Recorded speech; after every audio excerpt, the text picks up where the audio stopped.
Yo, we live on location. Me and the blackest one had to come out to Hampton, Virginia. You know we come live on location. We coming for something legendary, man. Today we had to come get our big bro, somebody who we looked up to, who we tried to be like, who we tried to play like, dress like. He paved the way for a lot of us. Top 75 all-time cultural icon, Hall of Fame. The answer, Mr. Allen Iverson in the building. We appreciate you pulling up on us, big bro. Love, baby.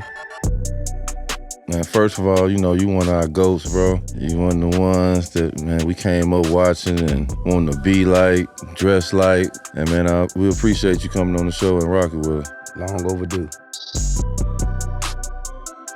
Last time we interviewed you, we asked you who was the first person to bust your ass, and you said KJ. Mm-hmm. But this time we're going to ask you, who was the first person to ask you bust that you remember was like, I got him? This ain't going to be too modest.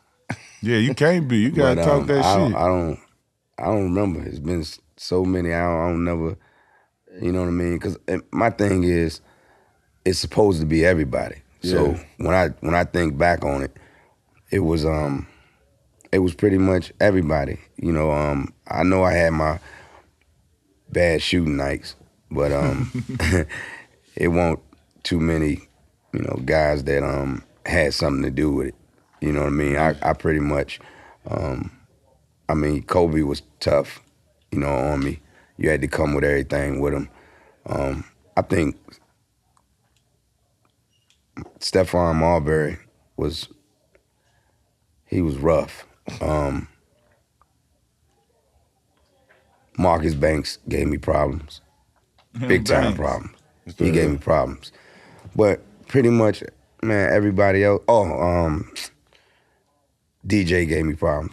DeMar Johnson. Yeah. You know what I mean? Just using his, he's 6'9", back up off him. You know what I mean? And then contested jumper, and then he would literally let me go by him and just throw that shit against the backboard. You know what I mean?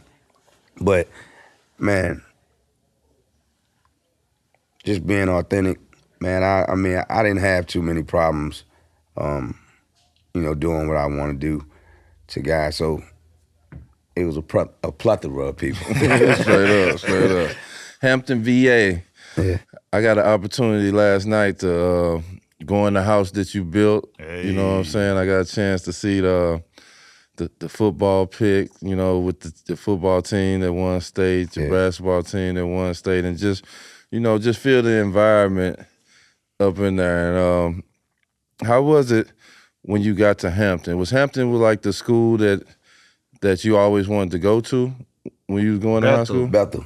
I mean, Bethel, I'm sorry. I was, my mom went to Bethel. My aunt went to Bethel. My mom played basketball for Bethel. My aunt ran track. Man, my uncles went to Bethel. And I just, you know, when I moved from Newport News to Hampton, I was in that district. Mm-hmm. You know what I mean? So luckily I was able to, you know, go to Bethel. But I definitely didn't have a problem with it. You know what I mean? Like I really wanted to play for them because, you know, my family, you know, went there. Do you when you see your That's school? crazy. I said play for them. I wasn't even thinking about going to school there. That's crazy. That's how we be early on, though. Exactly. Because I know you see the schools nowadays and the hallways look smaller. Back in the day, they used to look so big and there was so much room. How is it when you go back and, you know, like being there last night, you know you probably ain't been there in years, to get a chance to go back and just, these the hallways you walk through and play crazy. with. It don't seem real. And then when you talk about the hallways and just walking through the school, you know what I mean? You get all those flashbacks of things you did in those hallways. You know what I mean? They're hanging out, you know, with your homeboys. You know what I mean?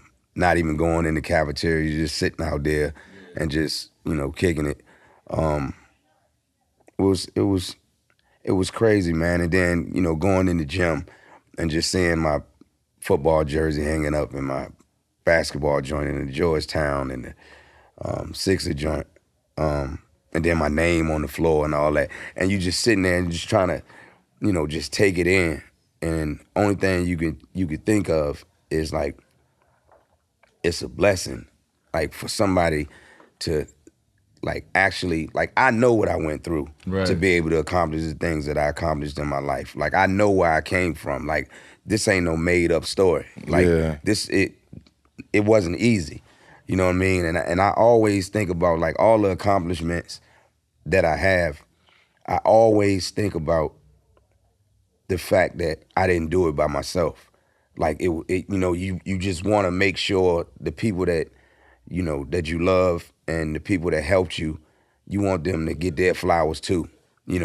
Because you can't accomplish going to the Hall of Fame and top 75 ever, best ever players, and you can't do it by yourself. You know what I mean? You got your family, you got your friends, you got your teammates, you got your coaching staff, the fans, like, man, the medical staff, the trainers, keep you out there. you know what I mean? Like the equipment managers, like everybody play a part, you know what I mean? And your success. And I always want them to know that, I appreciate them, and I want them to be noticed. I don't want it, to be like I felt like I did it all by myself, because I didn't. Tony told me he supposed to have been a quarterback, but he hurt himself, so you wind up being a... Tony? Yeah.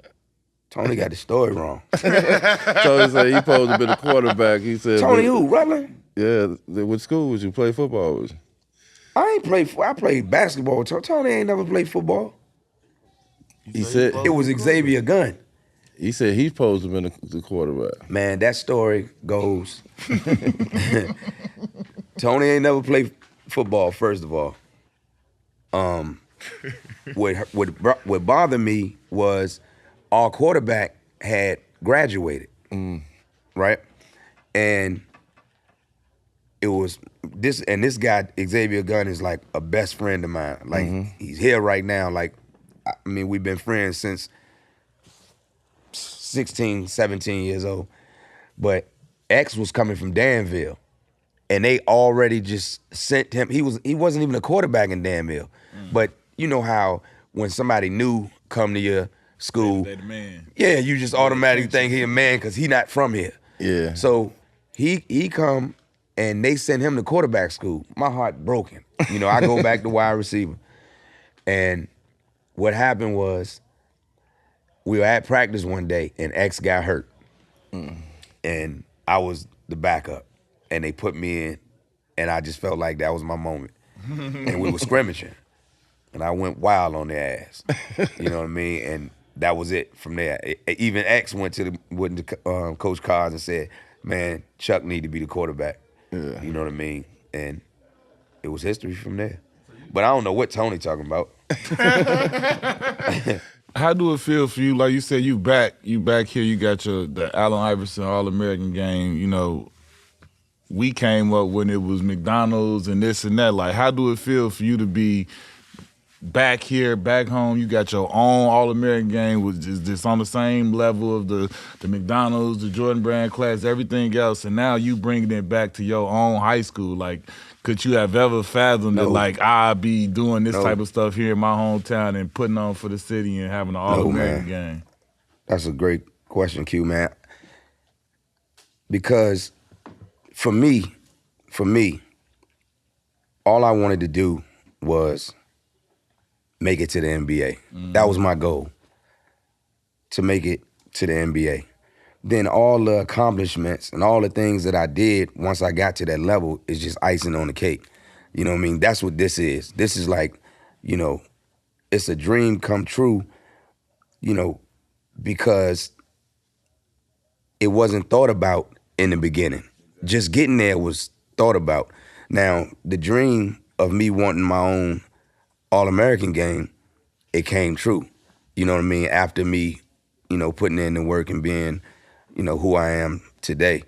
But you never think that, Chuck will be back home having his All-American game, you know what I mean? And, the people that I grew up with, they here to see it, you know what I mean? The ones that wanted to see me make it, and the ones that didn't. Right, yeah. You understand? Because everybody tell you in the beginning, man, we hope you, we hope you make it, man. We want you to make it. I know you're gonna make it.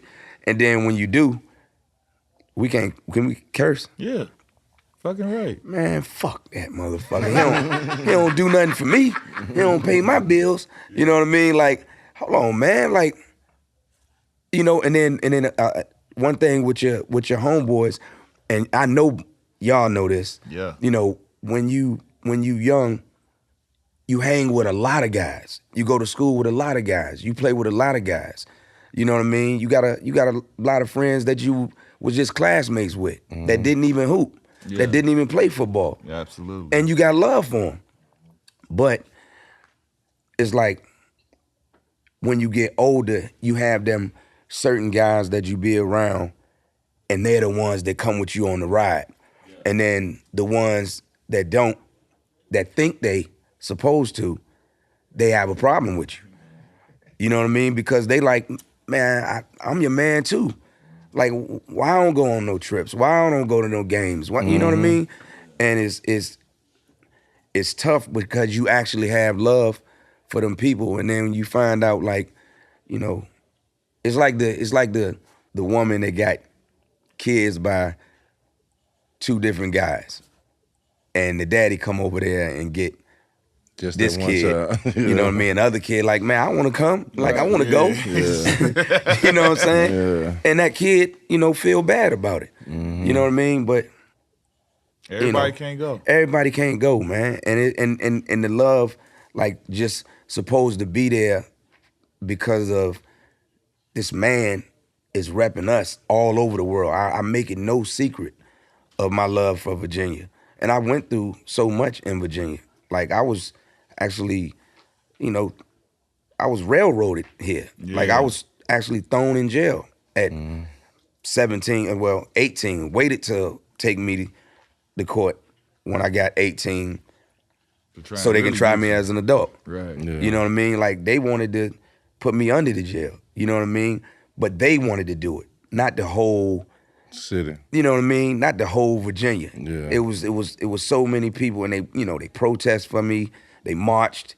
You know what I mean? They did so much, to make sure that I was able to let the world see, what Virginia had created. So you saw that straight from the beginning. You knew it wasn't everybody against you. It was a certain situation, and you saw the support from your community, and everybody showed up and showed out for you. So how did that feel at an early age, knowing that, you know what I'm saying, that you had the support of your community and your people? Let me tell you something, Q. Because that's tough going into, like you say, you actually got put in jail, and you on a situation where you a big-time player, and they trying to rip it away from you. I know it sounds crazy, but when you that young, dumb, you really don't have no fear like that. You know what I mean? The fear is not there. Like, even going to jail for those 4 months, I didn't have no fear of, being hurt or anything like that. You're just young. And like now, you put me in a cell now, I'll lose my damn mind. I'm scared to death. Straight up. You know what I mean? Like it ain't what's up. That ain't it. You know what I mean? And I was just so young. And I remember I had a best friend at the time. And he came up there to visit me, and he was like, what you doing every day in here? And I'm like, man, I just be in here doing push-ups and, reading the Bible, whatever. I had the cross on that somebody made for me in there. You know what I mean? I was actually working in the damn kitchen. And he was like, reading the Bible? Like, what you reading the Bible for? Like, that's what people do in here. And he was like, did you read the Bible when you was out? You know what I mean? I was like, nah. And he was like, okay, why you reading it now?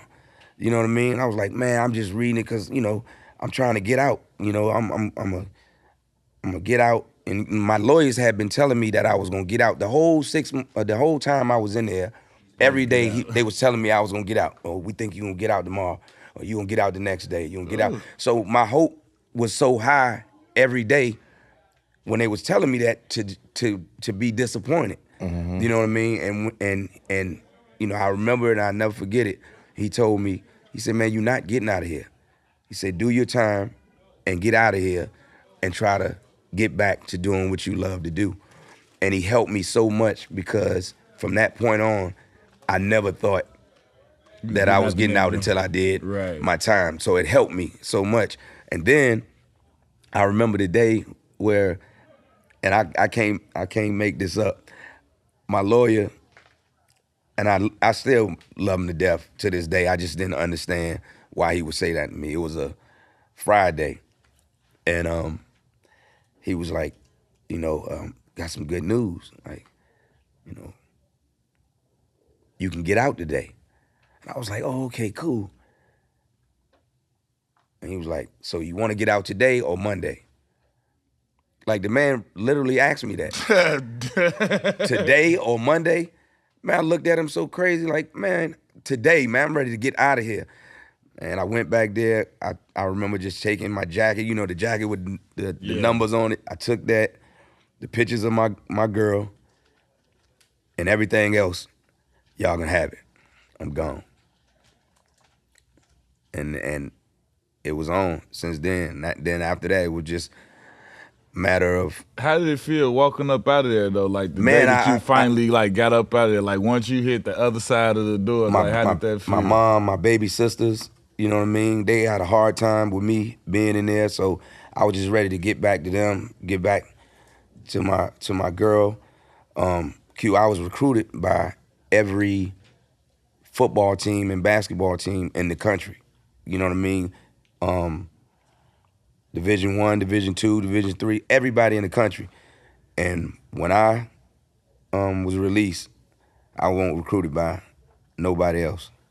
No, I had no offers. What does that do to your mind? Like as a top flight hooper who had the world on them, and then you go through that and you come back out and you like, this what's here for me is nothing. Like, what are you thinking in that when you see this landscape? Just a different pain that I never felt before because I had the feeling that it was over, and not so much, more so of the world not being able to see what Allen Iverson can do on the highest level. It was what I love to do. Yeah, like, exactly. I loved it. You know what I mean? Like, I loved it.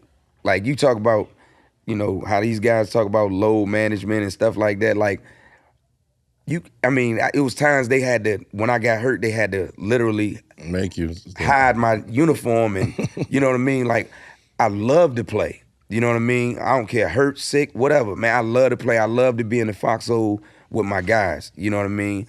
So I want to hear from you. How do you feel when you see guys like you say, we come from the era where they had to snatch it from us. Now it's like guys is giving the games up. Like, what do you think when you see load management or managing an injury or any of that stuff? Like, tell me, Allen, because I remember seeing they used to put the damn body skeleton of you and say, he got this, he got that, he got this, and put all your injuries up there, but you still playing. So what do you think? I used to, like looking at it back down, and I know people gonna have a ball with this, but like, if you want to keep me out of something, you know, keep me out of practice, man. You know what I mean? like, yeah. You know what I'm saying? Like, I can, you know, and it's crazy because I think Gil said something about, Gil did say something because I posted it. Gil said something about it, and he was like, they gave me hell about practice, and, you know, I would play in any game no matter what. You know what I mean? And now you got guys that don't play in the game. Like, you trying to get guys to play in the game. And I was like, I look at it now and then, I'm like, the motherfucker was just picking on me, man. You know what I mean? Like, I mean, you can, I remember playing 2 48-minute games back to back. You know what I mean? Mm-hmm. And got into it with Coach a little something because we lost one and we won one. So we had practice that next day. And you know, once you have back-to-backs, you don't practice that day. And I also know what a Coach Larry Brown practice feels like. Exactly.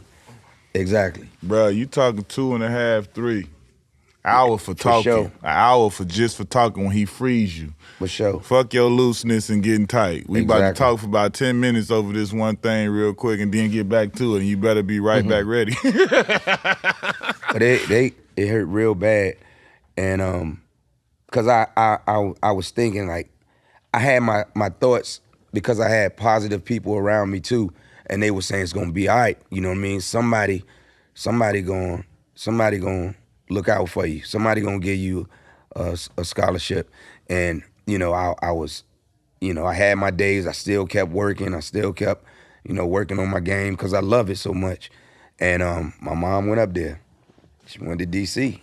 and she met with him. And the rest is history. You know, I remember times where he would tell me that, like, he wouldn't have, you know, if my mom wouldn't have came up there and begged for my life, because she was like, you know, literally begging for my life. Did you know, like, how was it? How did that come about? Did she tell you, like, I'm going to, like, did she, like, how did she tell you that she identified with Coach Thompson, and then how did all that come about? It was a guy from around our way, guy I really looked up to. He was an older guy. Jamel was cool with my mom. He used to look out for her or whatever, because, you know, in that time, you know how bad off we was. You know what I mean? And he was like, you need to just go up there and holler at Big John. And my mom was like, all right, I'm cool with it. And everybody was talking to him, you know, and I guess from what he told me, the pitch won't right for him. You know what I mean? Like, it was like kind of like basically like a cockiness, an arrogance of, you know, why you should let him come here. But my mom came with something totally different. My mom was like, I'm trying to save his life. If you leave him down here, the chances of him dying, that percentage is very high. Yeah. You know what I mean? So whatever my mom said to him, it got to him. And he gave me an opportunity. And he tell me all the time, if your mom wouldn't, and I'm like, Coach, man, so you telling me that my talent didn't have nothing to do with it? You know what I mean? Like, come on, Coach. And he like, but that guy was like the first, he was the person. I always had confidence in myself. Like, I was never cocky or arrogant. I always had the confidence. Like, when I was 8 years old, my mom told me you could be anything you wanted to be. So when she told me that, like, I don't know how kids react to stuff, you know, when their mom tell them, but with my mom, I actually believed it. So when she told me that, I always had the confidence that I could be that. You know what I mean? So I always had confidence to whereas if I step on the football field or if I step on the basketball court, it's me. You know what I mean? Like, I always feel like I'm the best on the basketball court. You put me on the court with Michael Jordan, I know who he is, but when y'all leave here, y'all gonna know who number 3 is too.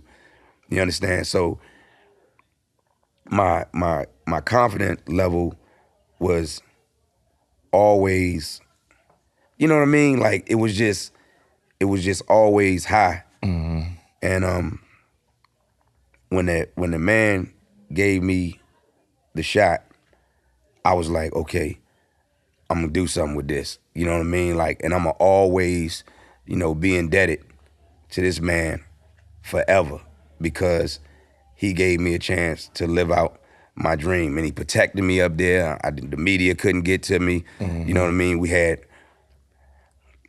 some real bad incidents. You know what I mean? Every time I go to the free throw line, jailbird. Right. You know what I mean? We went to Villanova. You know, They had the 4 guys in the stands. They had the orange suits on with the chains, and it said that the next MJ, and it had MJ crossed out, and then had OJ.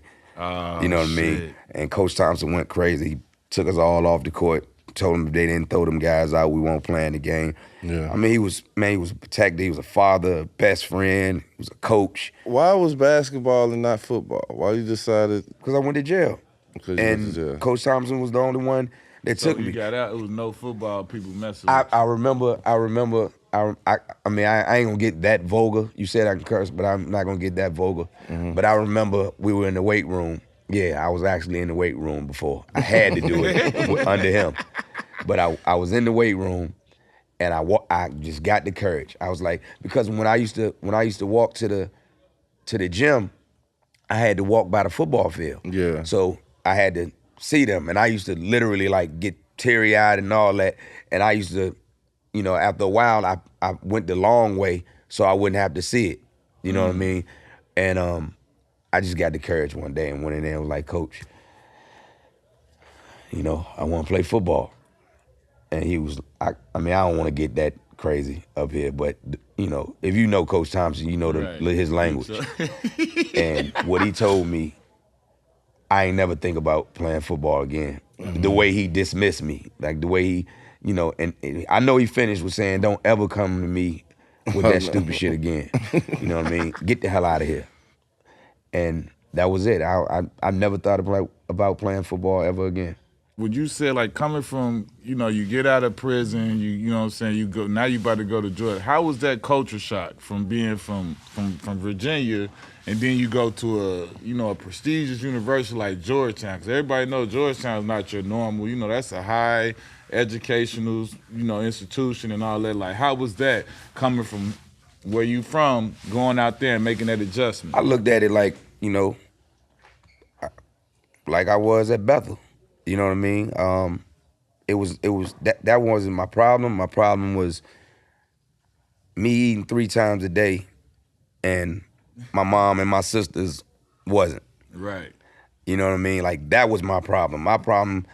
You straight, they may not. Yeah, you know what I mean? Like, I remember one time, like, Coach Thompson would never get on me, but he would talk to me. And he told me one time, I was like, you got a problem with me? He was like, I don't have no problem with you. He said, if I won't talking to you, that's when you would know I got a problem.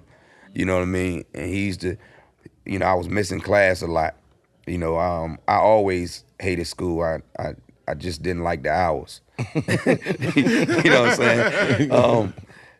And I was missing class, and he called me in there, and he was like, yeah. He said, you go up that hill every day. You eat 3 times a day. Your mom down there and your sisters living in that hellhole, but you living it up, ain't you? You doing your thing, huh? You got heat, and in your dorm room, you got hot water, but down there your mom don't got none of that. Your sisters don't got none of that. You know what I mean? You got an opportunity to change all that for them. But you want to fuck around. And man, I would snap out of it right then. I mean, he could break me down because, listening to that, he's telling me the truth. Yeah. You know what I mean? It's like you being selfish, or you're not loving them like you supposed to. Yeah. You're not thinking about them when you're missing class and stuff like that. You know what I mean? And I just snapped right out of it. You know what I mean? He'll get me right back on track. When you going through that, you a freshman, you know what I'm saying? You young. Like, how was it for you experiencing that and then seeing somebody who not, you know how we are, we from the hood. We used to ours sticking up for us like that. When you see Coach Thompson being who he is, who you just getting to know him or whatever and like that, you not family with him. But when you see him riding like that, like, what does that mean to you to see him, somebody with his figure, as prominent as he is, going to bat for you like that? Love, a blessing. Just a blessing. You know what I mean? And like I thought kill. And I got away from, where I was going with the confidence thing. My friend and my teammate, Jerry Nichols, when after a game, they always go in the bathroom and talk. You know what I mean? Get away from us and they talk about the game. Jerry was shitting. Overheard some shit. Yeah, so they didn't know he was in there. And he was like, I think we had just played Seton Hall. I may have 40 on Danny Hurley, something like that. And he was like, that little motherfucker is bad as hell. You know what I mean? And Jerry came out and told me that. And when he told me that, Coach Thompson said that about me, that was it for me. For the rest of my life. You know what I mean? Until all the basketball was over, that took my confidence to a whole nother level because he said it. You know what I mean? That meant so much to me. You know what I mean? And I just felt like nobody could do nothing with me. You know, I felt like that already, but he took it to a whole nother level. At what point sophomore year, or was it a point during the year, or did it happen at the end? Like, did you know, like, it's time, I'm out of here? Because we all get that time where you make your mind up, and it's like sometimes you probably get a little notion during the year. You might not make your real decision, but when did you really think, like, oh, yeah, you set me up. You're doing a beautiful job of the timeline. Like, I mean, everything is, you know, everything is right, Q. You know what I mean? What you doing? I knew that just being All-American and you know, just knowing what I was doing to guys or to teams, I knew I was gone. I had a Benz, 600 Benz, and I was parking it on the campus, but he know everything. Like, he know everything that goes on in D.C. Everything. He know where I'm at, everything. Like, where you going, where what I'm you doing. Like, yeah, like people would tell him, we seen 95, 96. He got the 600 Benz. He out here like Jay, reasonable doubt. Man, listen. You feel me? I Like, had the just 600. listen to what he ain't say the 500. He said the 600 Benz. I had the in 6. college. He's still in school. Man, that man called me down there, and he was like, you going pro, huh? And I was like, why you say that? He was like, I mean, I know everything. He said, you think I don't know you got that car? He said, you thinking about going pro? I said, yeah. He said, go ahead, take care of your family. Just like that. I mean, do what you gotta do. Do what you gotta do. I was the first person to ever leave Georgetown early. Yeah. You know what I mean? He was like, man, go do what you got to do. You know what I mean? He knew my situation and everything. And then the crazy part, I had David Falk was my agent. Because he was Coach agent, he was Patrick agent, he was Lonzo agent, he was Kimbe, Mike, you know, all of our guys though. Othello McCain. Everybody. So I'm in there with David Falk. So David Falk was talking to me, he was like, I don't think you need to come out. But his whole thing was, I mean, just me being older now and knowing better, his whole thing was to try to stay, because we got close my sophomore year, but try to stay and win a championship with Coach. He was doing it for Coach. You know what I mean? And the crazy shit is he said, you not even gonna go lottery. What? I'm not even gonna go lottery, and I end up being the #1 pick. Like, are you crazy? You know what I'm saying? But I understood. I understood what he was, you know, what he was doing. But, you know, he didn't scare me at all. You know, but and in that draft, like, I knew I was going #1, but I ain't know. You know, just so many things go on in your life that you know, so many disappointments. Let me ask you this, though.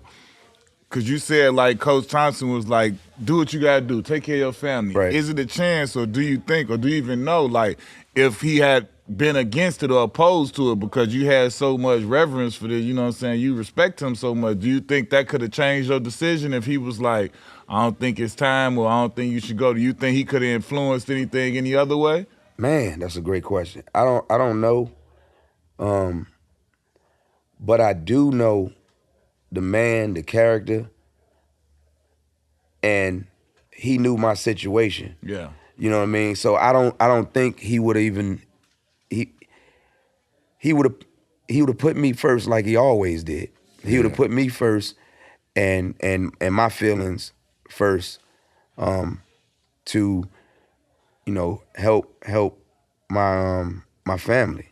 So I don't think he would have pulled back.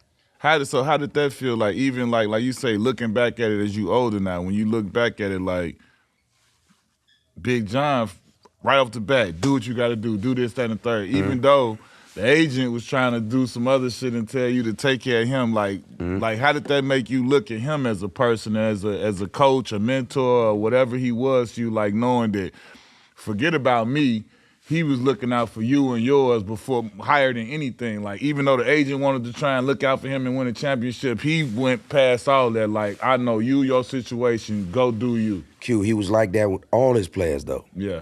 Like, he didn't treat me, to me, he didn't treat me no different than I've seen him be the person he was to me to everybody else.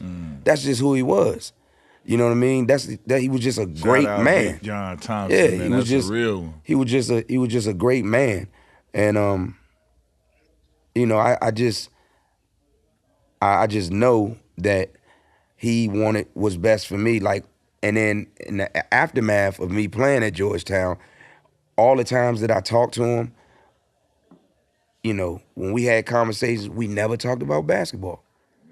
From that point on. Just life. Yeah, I've heard him when he was commentating. Was he doing TNT? Yeah. I've heard him talk about me basketball wise on TNT, but me and him never talked basketball after that. After I left Georgetown, it was all about life. It was all about me and my family and Tawana. You know what I mean? It was about my kids. It was just that. You know what I mean? And all the way up until, you know, he passed. You know what I mean? It was devastating to me. You know what I mean? Like, it was real bad for me. You know what I mean? When Ronnie called me, because he was telling me to come. He was like, I don't think he gonna make it. I think I give him about a week. And he was like, you need to get here. And then he was gone the next day. I didn't even have a chance. It was crazy. We were setting up to get an interview with him like weeks before that.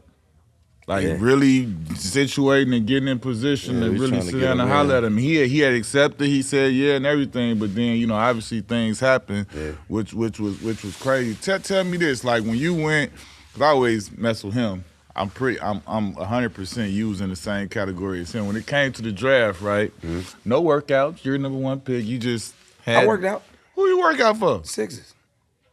How was it? Was anybody there? It was just you, right? Me and Stephon worked out for the Sixers. Oh, you and Marbury. So did y'all go at each other? Time. Not at the same time. Oh, so yeah, you was by yourself. That's what I'm saying. You had like a little, you came. What you do? No, it was grueling. Oh, they got at you? It was grueling. It was real bad. It was real bad.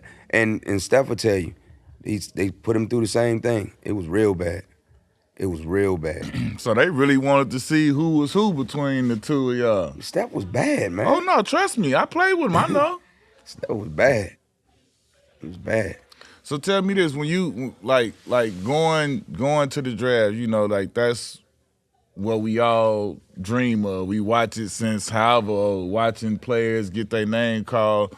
Like for you, going to the green room, you know, kind of being predicted as the number one, but like forget that. Like how was it when David Stern called your name and it's like my moment has arrived? Like we all waited for that moment forever, and it's like up until that point of whoever's live, that is the biggest thing that has happened to us, period. Yes. So like for you, when you hear like, and especially, you know, it's a different conversation when you the number one overall pick. You the one. Like, you know what I'm saying? Like, how was that for you to go through everything you've been through? You literally been in jail, the most unlikely story you could have, and now you the fucking number one overall pick. Like, what was happening when it happened? It was like not tough in no type of gangster way at all, because I'm never gonna be that, and I never was that. But just tough. You know what I mean? You tough and you resilient, and you wanted it. And you believed in your God. You know what I mean? And it happened. Yeah. You know, it was like all that you've been through, you know, what's the use of, besides doing an interview, what's the use of dwelling on it ever again? Yeah. Because you made it out of it unscathed. You know what I mean? Yeah, you have some things on your, Coach Thompson used to always say he had to go through hell what they put him through to become in Virginia. Yeah. But he never discussed it. He never talked to me about it. He never complained about it. And I didn't. You know what I mean? Because I felt like, I made it out of there. Whatever them people was trying to do to me, God and myself wouldn't let them get away with it. Wouldn't let them do it. You never gonna have no aha moment with me. You don't get it. Yeah. You know what I mean? You don't get a chance to do that, to me. So I had all type of emotions. And Q, that night it all comes out. When you drinking and you having fun and you around the people, you get to see all of these people that you love and the people that's proud of you, and it just like it's hard to stop crying, and you know what I mean? And you even had them moments where like, shit, I can't believe this, man. Straight up. Flashbacks and all that. You know what I mean? Like, yo, like yeah. I couldn't believe this. Like I remember the times where this shit looked vague. Like it didn't. It ain't happening. And then we here. And we here. You know what I mean? And now, and I tell you one thing else I was thinking about that night. I thought about when Jerry Nichols, I still love Tupac, but Jerry was saying, Chuck, man, you gonna get the jury like Tupac got and all that. I just remember him saying that to me. Shit, yeah. You know what I mean? I remember me telling my teammates, like, yo, man, how they gonna stop me in the NBA? You know what I mean? Can't run no zone 2-3, can't run no 1-3-1, can't run no boxing one. You know what I mean? In the NBA, they got to play me straight up one-on-one. Mm-hmm. Now, 4 scoring titles later, I don't understand how zone came back into the NBA. Man. In the history of the NBA, we ain't gonna say why. I know why. You know why. In the history of the NBA, they never had zones. And then you got this 6-foot dude winning scoring title after scoring title. Like, all right, now let's implement a zone. Well, you changed some other shit too. You took the hop step out of the game too. The hop step. Cause you was hopping over double teams, motherfucker. Yeah. Bounce joint. People's legs is together while they trying to double team trap, and you hopping over like this and getting. They did stop that, right? They took that. Well, I'm gonna tell you when they took it out when LeBron and D Wade started dunking out of that bitch. Yeah. They started hop stepping in. Chris got ha. You can't stop it. Yeah, that was something else. They said, that's something ain't right here. You can't stop it. How was it? You going to jail, you go in the case, you finally get to Georgetown, but that's when you became like a culture icon. Like, we all love Jordan wearing the shoes, but when we seen you had the Concords on, the patent leathers, you know what I'm saying? Like, culturally, I know you start feeling the culture of like, now you got worldwide support. A lot of people are loving the way you play, loving you, your style. How was that to start receiving, even though you going to gyms and you getting that energy, but you receiving love too from a lot of places, especially like the hoods all over?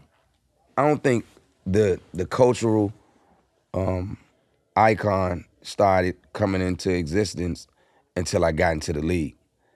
You know what I mean?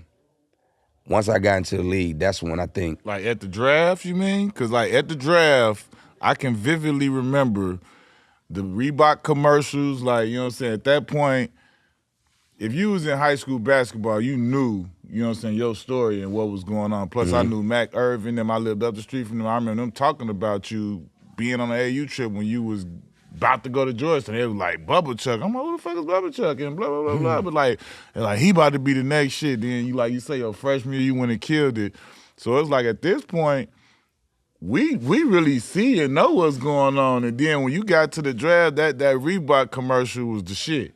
The answer, all these questions swirling around at the draft, it's only one. I answered like at that point, it was over. It was in just, the hood, it was over. It was just different. It was so different because, first of all, shout out to Reebok. They never wanted to market me no way but me being who I am. You know what I mean? Like, they didn't have a problem with different. You know what I mean? Everybody was wearing suits. Everybody, you know what I mean? And like my whole thing, and y'all know this, when we played, I never went to a basketball court, to a park with a suit on to play basketball. You know what I mean? I never. Only time I remember wearing a suit is to funerals and church. Yep. You know understand? Like, and my whole thing was when I came in, like, I was always comfortable in my skin. Like I didn't want to wear a suit to a game. You know what I mean? Y'all knew how we was. We going after the game to where is we gonna wear a suit? Nowhere. We going to the club or something. Yep. You know, we on a restaurant going to eat, and then we go out and have fun. And we wasn't the guys who was gonna walk up in the club in the suits. No. We know who you are. We aren't them. We weren't them. No. And I was like, man, and I, you know, I used to dress like the guys from my neighborhood. It was just that I could afford the stuff that we couldn't afford then. I can afford the Jabos and the Pele, you know what I mean? And Straight up. you know what I'm saying? And the leathers and and the Timbs and the stuff that we wore. The $2 do-rag. The do-rags with the hat, You know, with the hat on the hat joint. on Like, top of it. Avery Sweet Fly. man, what? You know what I mean? It wasn't a problem. It wasn't a problem at first. If y'all remember, it wasn't a problem at first. all. And then everybody saw that I was doing it, and then there you go. Yeah. You seen Kobe with the chains on and the baggy clothes Going to and the whatever. You game. seen everybody. You know, y'all my homeboy, so Yeah. you know I saw y'all and then Larry. And then, you know, guys on my squad start, you know, like, oh, we don't have to come in with a suit on anymore. And everybody was just, and when I look at it now, I took an ass whooping for it, but it's bittersweet. Cause you see guys now, they come in, they got their own made it style. possible. Yeah. You know what I mean? They got their own style. They you know, they feel good, man. They going to hoop. They want to feel good what they got on. They want to be fly. Yeah. You know what I mean? And it's like when you look at that, everybody don't supposed to look the same. Everybody don't play the same. Yeah. You know what I Everybody mean? just not the same. It's all the way down Right. to Everybody got their own personality. It's all the way down to a thing. Like now, it's in every arena. They make sure they're getting the guys walking into the know, gym it's to crazy. show what they have on and show how they dress. Yes. You know, it became a thing now. Yes. And I took that ass whooping, but you know, hey, man, It's I'm weird, happy. right? I use you and T.O. as big examples, right? Because like you, for us, you took the beating and made it okay for us to do all of this stuff, right? Same thing for kind of T.O., right? T.O. was getting ridiculed. Remember, he said, you don't want to see me celebrate, keep me out the end zone. But now, they celebrate the guys celebrating and all this. It's just the same way. Like now, Fact. everything you went through, they celebrate us for our, well, not us, but like the players. They celebrate them for their individualism and they, you know, creativeness or whatever they want to call it. But like the stuff that even us, when we came in early, they hated us doing this and partying and all. They thought that was we having fun, bro. We not disrespecting the game. We having fun. We bringing the audience into it and everything. But like now, all of those things are championed and celebrated, and it's like, but we got, like Jerry Sloan used to hate us. Legit. Deshaun Stevenson told us that. Steve was a rookie on that team. He was like, yo, he hate y'all. And now you see, man, Sloan was old school. you see the cats now, like all of these kids, every time they score something, they doing something, Yes, their man. signature. And when y'all was doing it, it was a problem. It was a problem. Like guys used Dudes to take coming and offense to doing that. their thing man, and too little. That's flexing the and man, it's crazy. And then you see that the guys look like I had cornrows. Yeah. I had cornrows because I was tired of going on the road and Bob was fucking my hair. Yeah. So I was That's like, hard. shit, I'll let it grow. And then I always wanted tattoos. Yeah. I just couldn't afford them. So I was Definitely. overdosing on them. Like Yeah. I just love tattoos. Yeah. And now you see dudes with all kinds of hair. You know what I mean? They feel good about themselves, man. They want to look like they want to look, man. Yeah. I just think that's dope, you know, because the fans don't have a problem with it.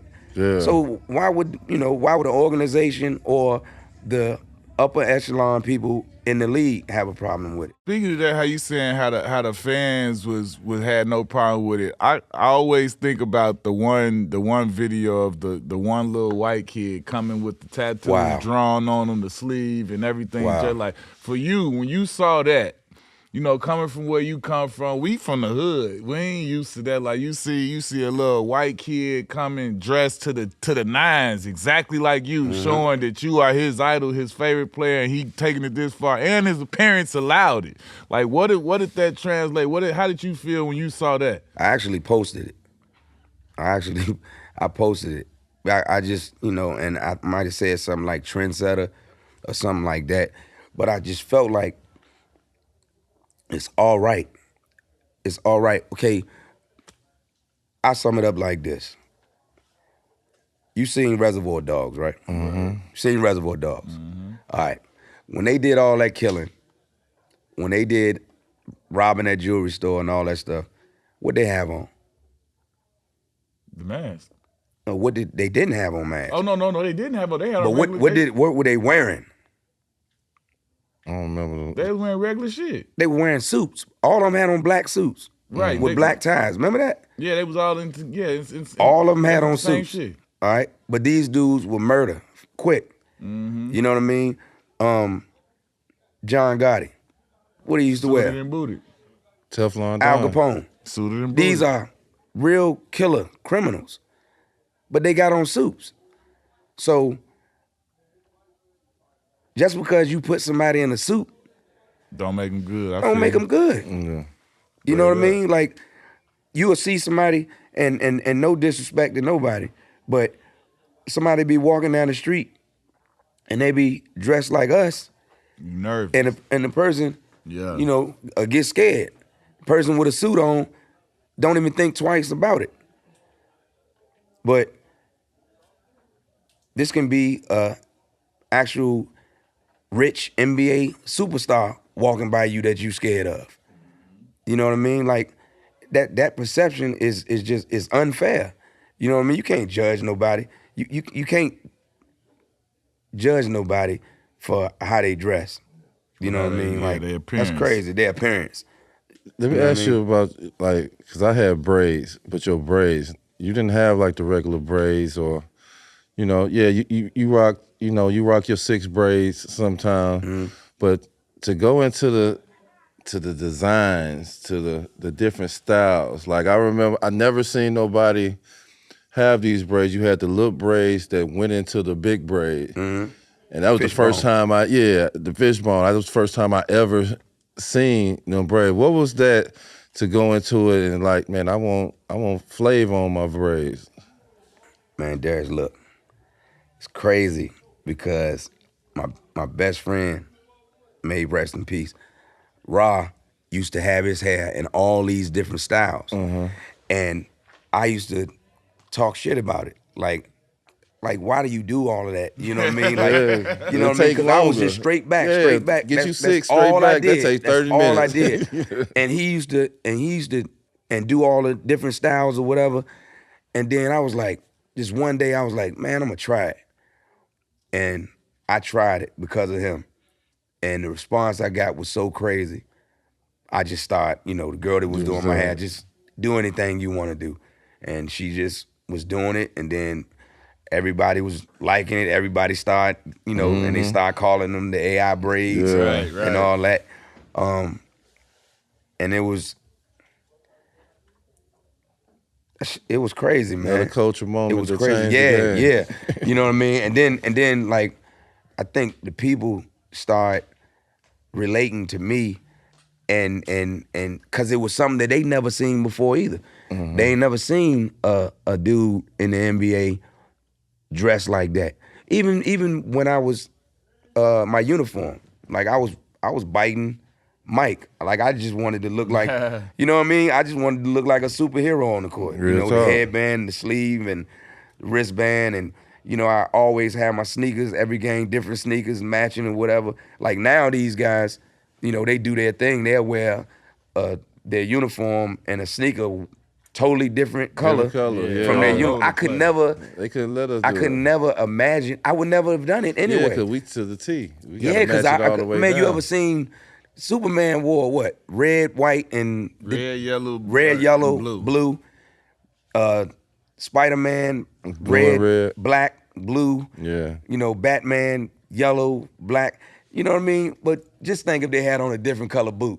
Crazy. You know what I'm saying? Like, I'm trying to look like Michael Jordan to me looked like a superhero out there. Yeah. You know what I mean? He looked like a superhero. Everything was perfect. Yeah, like Kevin Garnett looked like a superhero in his uniform. Like, I never seen nobody that tall look smooth. Like, the guards always look smooth. Yeah. You know what I mean? He was tall and he just he just looked. The finger thing. What? And then had the wristband on his elbow, the baggy shorts.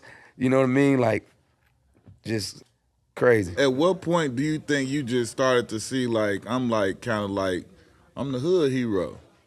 Like, when did that dawn on you? Like, I mean, obviously it hit us first because we was the one that was adoring you and everything. Like, when did it reach you to your presence of mind? Like, damn, like they really fuck with me and like lift me up. Being out and about, cause I don't hide. I'm always out. I mean, like, by myself, grocery stores. What's hilarious is we just did Brandon Miller, and he was like, "Man, hey, I be at the mall like he regular, just frequenting the mall, walking around dolo with a homeboy like he not who he is." Man, because I'm not gonna live my life like that. I'm the people's champ. Like, I like being around people. I like talking to regular people, and they get a chance to talk to me like I'm their homeboy. You know what I mean? Or, you know what I mean? Like, just talk. Like, they want to talk basketball, we talk basketball. You want to talk hip hop, you want to talk real life, and then, you know, like, I'm like the people's champ, man. Like, I'm not going to be out all the time with security and not be able to go to the mall and grab me, you know, t-shirts or, you know, whatever. I'm not going to not go to my homeboy's son's basketball game, and, you know, that's everything, man. And I started to know it when you seeing the jerseys everywhere. You seeing like all the dudes, you know, the hip hop dudes, you know, wearing the jerseys, and, you know, the kids wearing the jerseys, and I think, like, I love all my fans, but I love when, like, older people, like you know what I mean, old people, like, I ain't saying like grandparents. I'm sorry, I ain't elders, and I mean now, like, you can be a grandparent at 35. You know what I mean? And That's real. That's true story. Yeah. You know what I mean? Your grandma her name could be Shantae now. Yeah. But we talking about Ernestine now. Man, yeah. But Big Bessie now. Like, older people, like 60, 70, 80, and Mr. Iverson, like, or a little kid like 5, 6, 7 years old. You know, Mr. Iverson. And I'm like, man, how you know me? And they like, YouTube, you know what I mean? Like, and I think that's dope, because, you know, they would, you know, like, people that came up off of me or with me, they put their kids on it, like, man, you think such and such is, like, well, let me show you blah, blah, blah. Like, I had to do that with my son. You know, my son loved LeBron. Like, man, but you ever seen Mike? Okay. You know what I mean? Like, and then I put in the joint, he like, PSA, oh, yeah, world. The rest of y'all parents need to get out here and do what one of our goats is doing. He's showing them the real. Now y'all go ahead and follow suit. You had to show them MJ. Got to. We all, you know, when you get to the league, you always want to be an all-star. You want to be all first team. You want to be Olympian. You want to be all this stuff. One thing you want to have too, you want to have a nickname. Right. When you first heard the answer, what was your thoughts about that? I thought it was dope, because you hear it now in the games, you know what I mean? Such and such with the answer. You know what I mean? Like, right. Somebody scored, then, you know, then you come down and such with the answer. And I just thought it was like the most different nickname. You know, when I think of Air Jordan, I think of Magic. You know what I mean? You know, like this dude name really is King James. Like that's so fitting. You know what I'm saying? Like, and just all the nicknames, and I you know, I get to, not even my game, you can put my nickname in there with all the top nicknames, and it'll stand out. It's a conversation. Definitely do. You know what I mean? It's a conversation. It's like the basketball. What is it? The beauty salon and the barbershop. You know, those are the best sports. You know what I mean? Like I like to go to the barbershop and get just a shape up, just to sit in there and listen what they on some about. regular shit and listen to how they, you know, how they talk. Yeah. And it's like, you know, a lot of guys, like I done had flack before, even with all my accomplishments. Dudes be like, man, well, he ain't better than this person. He ain't better than this person or whatever. And, you know, my homeboys, like when I became a Hall of Famer and top 75, like they loved it the most because it's extra bragging rights. Definitely is. You know what I mean? Well, such and such gonna be top 100 next time, or such and such gonna be a Hall of Famer one day. And my homeboys would be like, man, when he get there, we'll have this conversation. You know what I'm saying? Like, and it's just like I just knew that was ammunition for my homeboys to talk about, and my family members. You know what I mean? Because you know everybody argue about that stuff still, man. And it's healthy. It's fun. Yeah. It's fun. You know what I mean? It's fun to debate. We grew up on hip hop. You know, we grew up on rap and all that stuff. To hear your name and to hear rappers like, you know, do they lyrics and you know what I'm saying, to say your name and do it in unique ways. Like, how was that? Because, you know, your name was damn near in every song or mention. What was one of the first songs that you heard that had your name in it that you remember? Man. If you can remember. I know Redman, I Stay in the Paint like AI Shoes. I mean, I think it might have been, man, I don't want to disrespect nobody, but it might have been, I think it might have been on Let's Get It, G-Dep. G-Dep. When Black Rob, Flow in East Channel with the Iverson handle.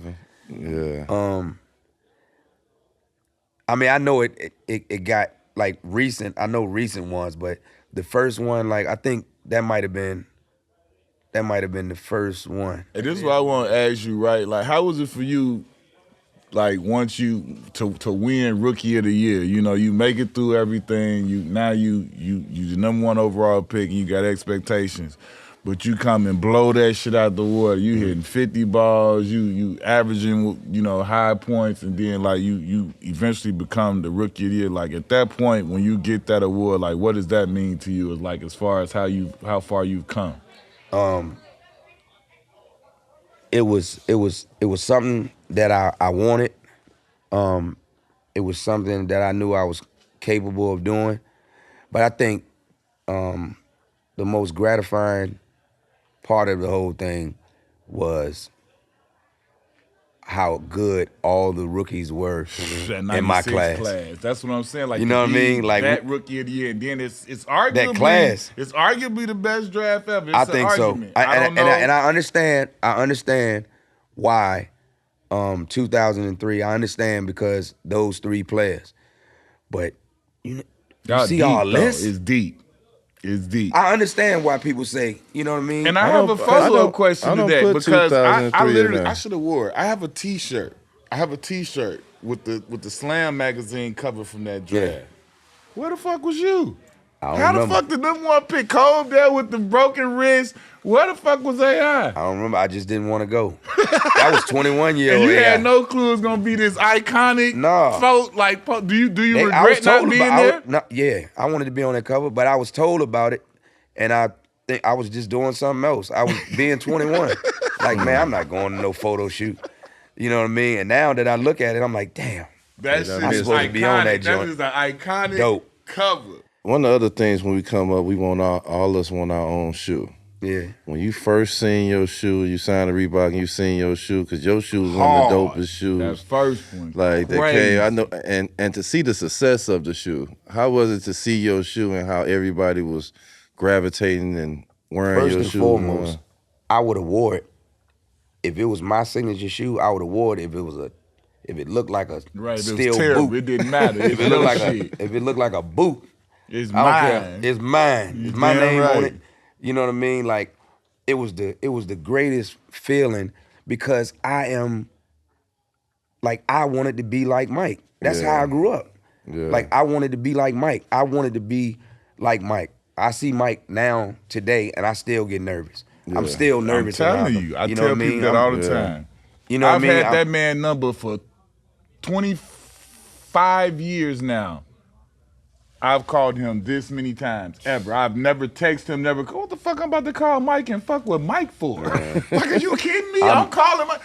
No, I've never called him. I'm such a fan. I'm talking about, man, when I look at him in person, glowing. Like he don't look real. Yeah. Like I never looked at nobody in life like, and I met him some a lot of great times. people. You met him a lot of times. A lot of times. That's what people don't I understand. met some great people, man, in life. Some real talented people, man. You know what I mean? Yeah. I mean, I'm the biggest Michael Jackson fan. I've never met Mike, and I'm happy about that. Yeah. Like I'm happy about that because, you know, Melo told me one time that when I came downstairs was at All-Star, and he was like, Mike just walked upstairs. And I played with Melo, and Melo know, like, I listened to Mike before games. He used to always get mad. You know what I mean? Chuck play something else. You know, I'm the vet. I play what I want to play in here. I'm playing Mike. That's what get me ready for games. There you go. So I don't know. I never wanted to see Mike because I saw his brother one time, and I was about to pass out. I seen Marlon one time, and I was about to pass out, and he his brother. So I know I might have passed out if I would have saw him. Oh my yeah, God, like Mike, my man. I love the bloody bastard. Man, but to have, like, I love Michael Jordan and Mike. I've always wanted the Jordans and all that. And then I had my own, you know what I mean? And it was like this is crazy. And then, like, to see my mom wear them, and see my homeboys wear them, and see my sisters wear them, you know what I mean? Like, it was like, yo, man, like I got my own shoe. And then it just kept going and kept going and kept going. And it was Mike's shoe and it was my shoe. Yeah. Mike's shoe, and the top, you know, signature shoes. Yeah. And it was just a crazy moment for me, man. It was just unbelievable. Like I said earlier, like, for real, dog, like, all this stuff was icing on the cake, man. Yeah. All this stuff was just icing on the cake. And then, you know, you can forever, you know, your legacy and what you've done on the court, you can always take care of your family. Yeah. You can always take care of your mom. Your mom ain't gonna never want for nothing no more. Your sisters, you know, Tawana, you know, me and her got 5 kids, been together 32 years. Yeah. You know what I mean? And it's just, man, all this, and the ups and downs, they come with the territory, man. Yeah. You know what I mean? I always think in my mind, man, this too shall pass, whatever it is. Yeah. You know what I mean? You know you can get through it. You So you had that so confidence much, in your God, you had that confidence in yourself that everything gonna be all right. You know what I mean? And it's just all that stuff, man, all the things that happened to me, like sitting here doing this right here, and how popular this podcast is. You know what I mean? I'm Chuck. I'm on this bitch. You know what I'm saying? I'm here. Like, it took a while, but there's no way it won't gonna happen. Yeah. At all. You know what I mean? I want to say this. When I started off, I was with Jordan Brand, and I wound up leaving Jordan Brand and signing with Reebok. A lot of people don't know this, or some people do know this. But when I signed with Reebok, they put me under your line. And to this day, I have the shoes Big that they gave ass size me. 19, Hey, boy. bro. But Titanic I boots. got this shoes to this line. I mean, I got the shoes to this day. When I was under your line, got my signature on it. And these are the Reebok shoes that I had when I played with Reebok in Portland. Where you under get your them from? line. I got them from, I had them the whole time. No, I'm saying you just kept that one. Yeah, I kept this pair. No, this pair, the whole pair, both of them. Yeah, I kept the pair. I had to have the pair and all that stuff because this was like the Or you signature sound so shoe. St. Louis. This was the signature shoe.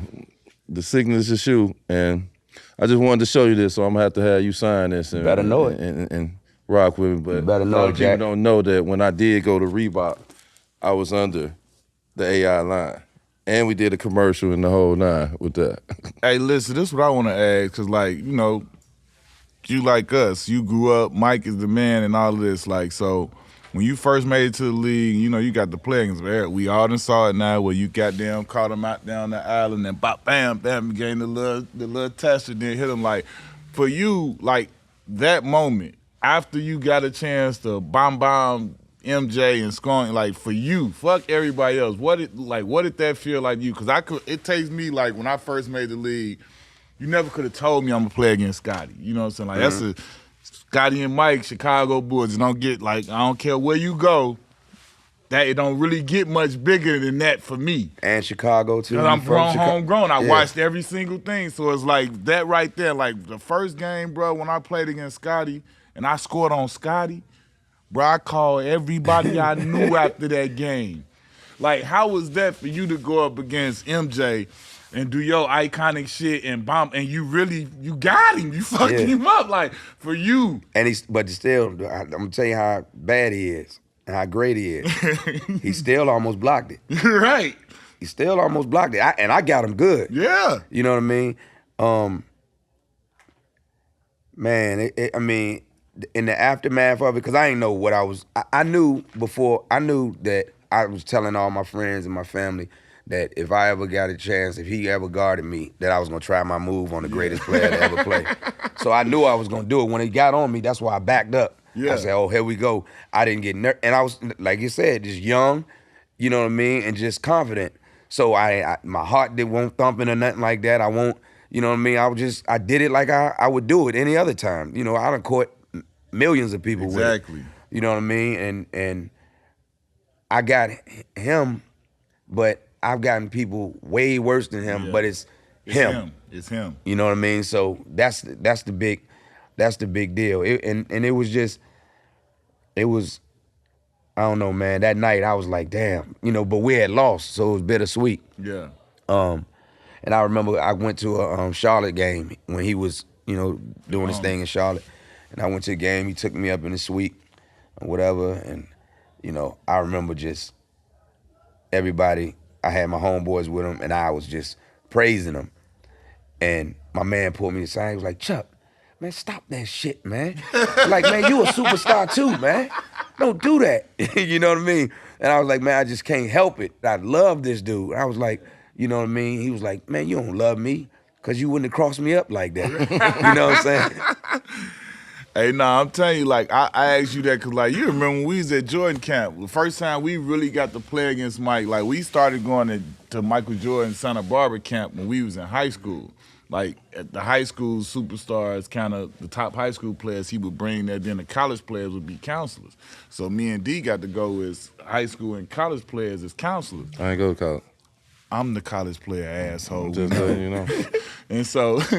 And so, like, when I first got up there, like, I was, like you said, it was funny for me to not be nervous to play against him, but I was nervous to just be next to him or around him. But when we was on the court, I was like, I got to fucking do something against him. I got to do something. Right. Like, you remember how I used to go with Mike. If we wasn't on his team, I used to try and kill Mike. So when I scored on him and shit like that, I'd be like, I'm calling everybody. That's an accomplishment, man. What? That's man. That's a I have arrived moment. For real. You know what I mean? Like, And then he wasn't man, do even you in the remember? league Did y'all was y'all at the All-Star game where they honored us with the top 75? No. No. Okay, just me being. This is great. Just me being there, like, this the greatest feeling that I had when I was there, in the room. When you got the older, legendary guys, they want to meet you. Right. You know what I mean? Like, they want to meet you. And then, you know, you talking about, you know, it's an honor and this, that, and the third to meet you. And they saying the same thing to you, man. I always wanted to meet you. And, you know, and that it was flattering. Yes, it was. You know, to be in a room where you with the best, the cream of the crop. And they giving you your props. But I remember, man, and I'll never forget it. He showed up to the joint. And I just remember the reaction from everybody else. All the other, 74, you know what I mean? All the other 74. And I remember the reaction from them, you know what I mean? Like, I was looking at it like, yo, this man is the man for real, man. I hear all the comparisons and all that, you know what I mean? And I have to be biased. I have to be, because he made me want to be me. Yeah. But then I get a chance to, when you want to debate about it, I get to talk about his accolades. Mm-hmm. I get to talk about what he's done, like and be confident in my feelings. You know what I mean? And not to get into it, but I love LeBron as a basketball player, as everything that he did for basketball. I mean, the man he is off the basketball court, all the things that he's accomplished. We all do. If you don't, you a hater. You know what I mean? He's it. You know what I mean? And they always putting them together, like, why it can't be, like, LeBron is on Mount Rushmore. Facts. That's enough. You know what I mean? Like, by saying that Mike is better than him. Yeah, it's not no disrespect, because you're better than who I am and was as a basketball player. You know what I mean? Like, and it's like, for me, just Kobe was just a certified maniac killer. Hey. You know what I mean? Like, I'm talking about serial killer. You know what I mean? Like, I'm talking about, want to eat your heart. That's who he was every night. I'm taking everything personal every night. You know what I mean? And his work ethic and everything about him, man, like, as a basketball player, he was just, he's the real, him and Mike are the real definitions of killer. Okay, let me ask you a question, because this is something I say a lot. And since we here and we talking about this, like I say, it's no disrespect or slight to anybody. No. But when everybody be doing this whole GOAT, best ever, I feel like they be tripping when it come to Kobe. Because I feel like if we being honest, I don't know how you want to separate it or position it, but to me, in my opinion, Mike and Kobe, they up at the top in some other little separate room, and they still, like, all of the greatest and all of that is still amongst them, but they get to go sidebar over here and talk about something else that don't nobody else know. Do you agree with me on that? Do you agree with me on that? Like, I'm just the way and I'm not talking about, like, everybody got their stats and everything, right? But we all know, as real hoopers that lined it up at the highest level when we went against them people, we know the difference of how people were revered and talked about and responded to when they show up and they are who they are. And in my opinion, I didn't play against all three of them. I done scored on all three of them. They didn't score on me. Yeah. And them two, Kobe and Mike, is something completely, totally fucking different, bro. I promise.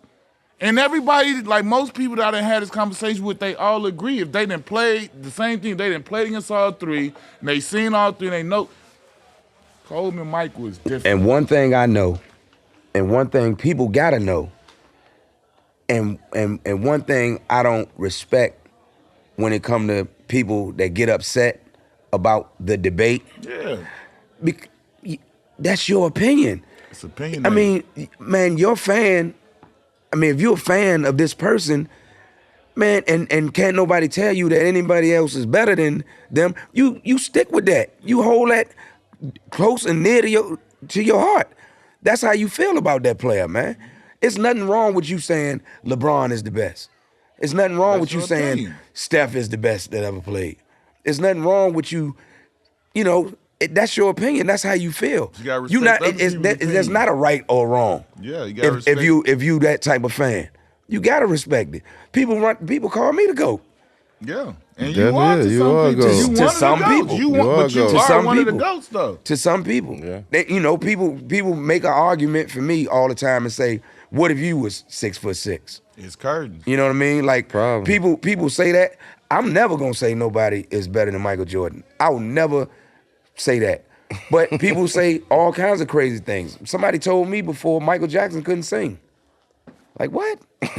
And then right then I was like, okay, people tripping. I done heard it all now. You know what I mean? So now I'm prepared for what anybody say.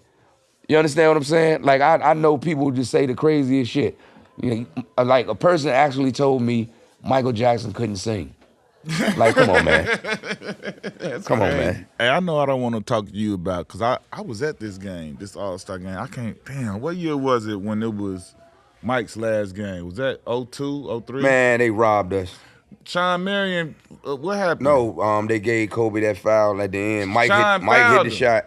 Kobe came down and fucked up the game. Yeah. Kobe was not on that. I remember. I'll never forget that. I said, "Goddamn Kobe, goddamn Kobe, you fucked up history," and it's just the way he would have wanted it too. Cause that jump, man, he hit the jumper. Sean was right up. Sean was all over him, boy. Tricks was all over him. And MJ said cash, and then goddamn Kobe happened. But like that was one of the like all time, like, you know, y'all had the competitiveness in that game. I remember it was like you, Steph, a lot of y'all guards was out there and everything. Like, what do you remember from that game? That was MJ's, that was his last year, right?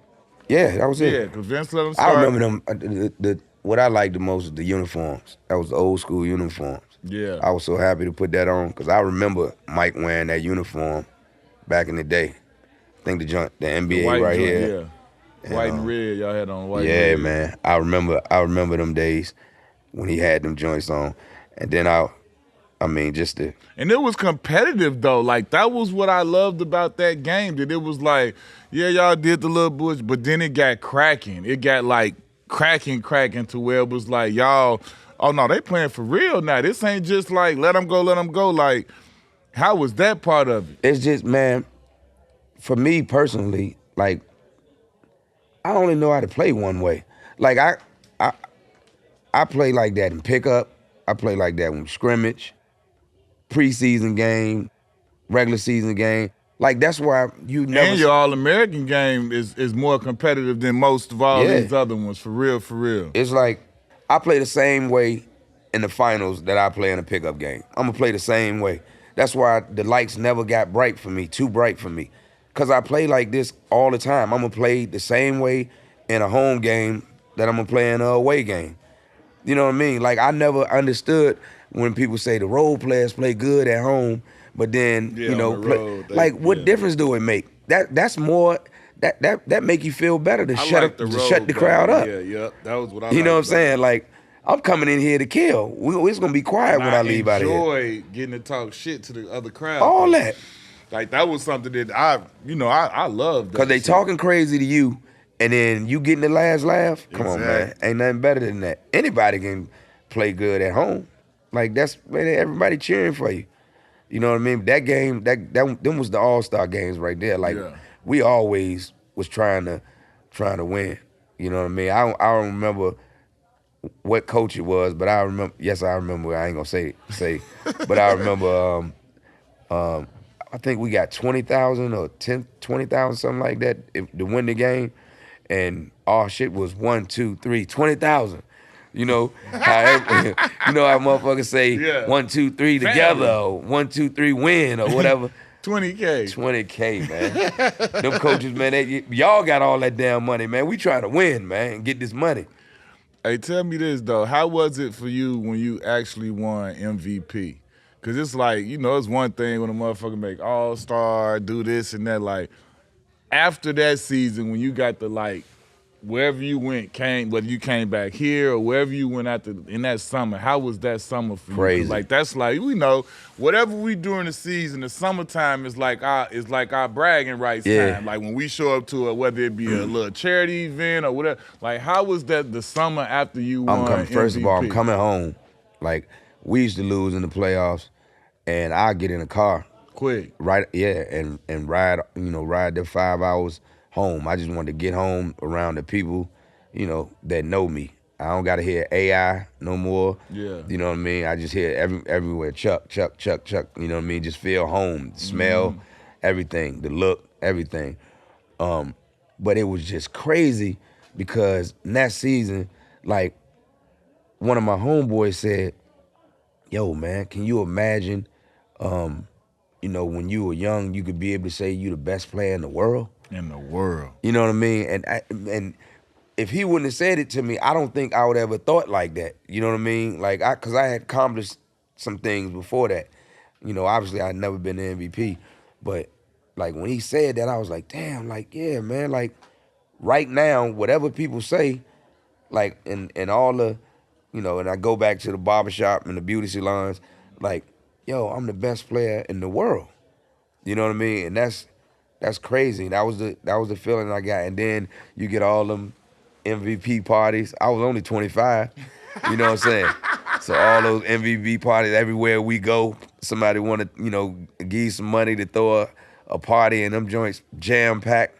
Like, that was a crazy, crazy summer, man.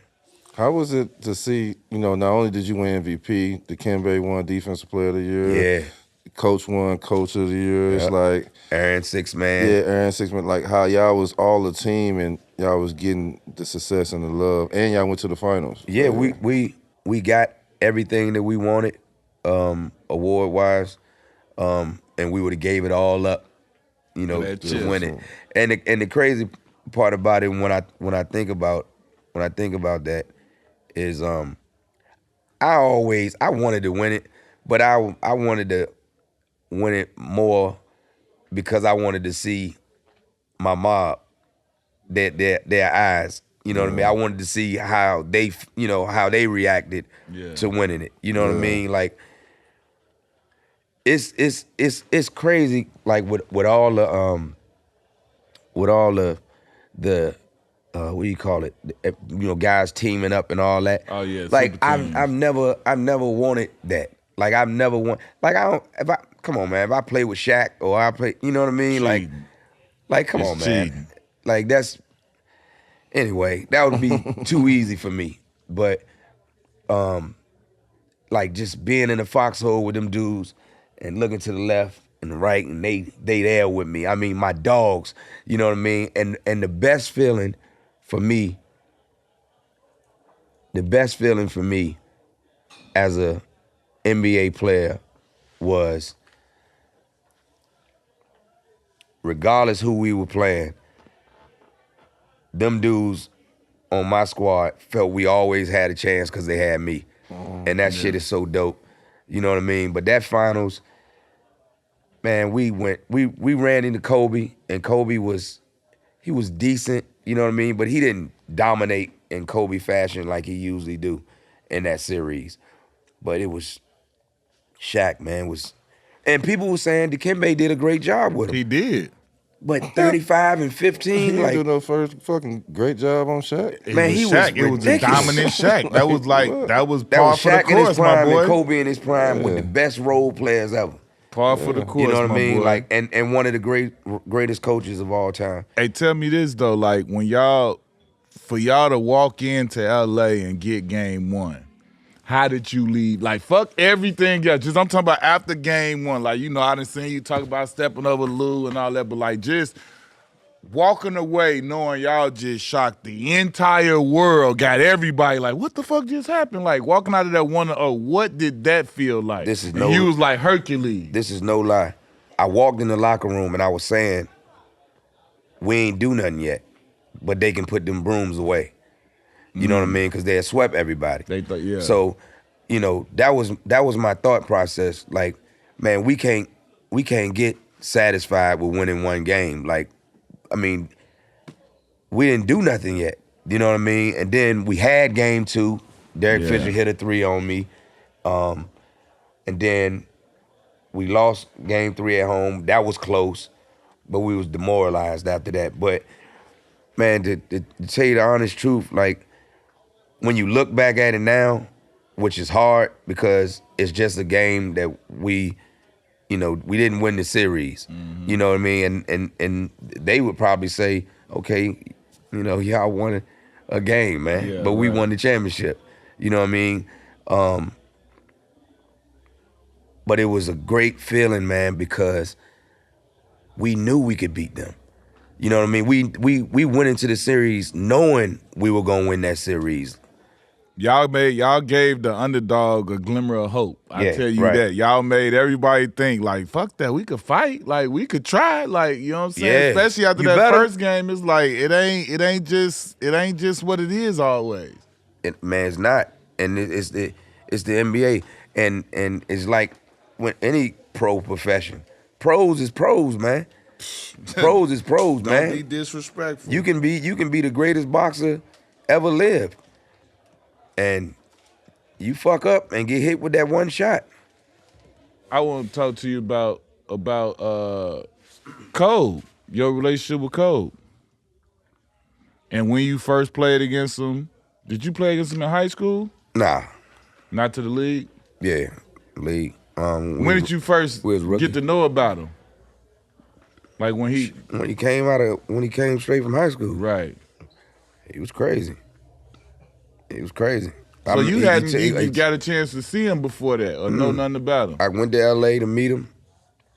We was playing the Lakers. I told everybody this story, we went out to eat. And I just remember he was asking me, I was in LA, I ain't never been to LA. So he was like, yo, he was like, what you doing tonight? I said, you know, I'm going to the club. And he was like, all right, well, I'm going to the gym. I was like, yo,